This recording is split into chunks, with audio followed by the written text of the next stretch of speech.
श्रीगणेशाय नमः।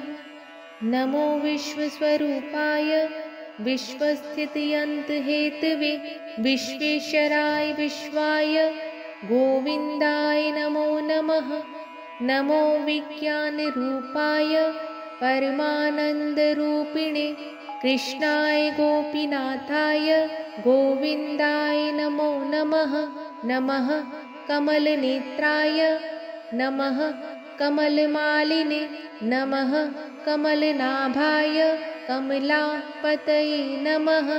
बर्हापीडाभिरामाय रामाय कुण्ठमेधसे रमामानसहंसाय गोविन्दाय नमो नमः।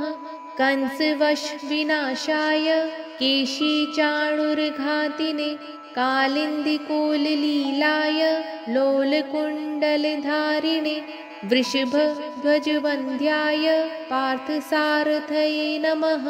वेणुवादनशीलाय गोपालाय हिमर्दिने वल्लवीवदनाम्भोज मालिने नृत्यशालिने नमः। प्रणतपालाय श्रीकृष्णाय नमो नमः। नमः पापप्रणाशाय गोवर्धनधराय च पूतनाजीवितान्ताय तृणावर्तासुहारिणे निष्कलाय विमोहाय शुद्धाय शुद्धवैरिणे अद्वितीयाय महते श्रीकृष्णाय नमो नमः। प्रसीद परमानन्द प्रसीद परमेश्वर आदिव्याधिभुजङ्गेन दष्ट मामुद्धर प्रभो।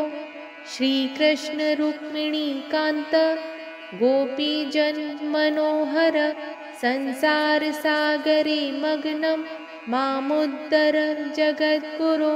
केशव क्लेशहरण नारायण जनार्दन गोविन्द परमानन्द मां समुद्धर माधव। इत्याथर्वणे गोपालतापिन्युपनिषदन्तर्गता श्रीगोपालस्तुति सम्पूर्णम्।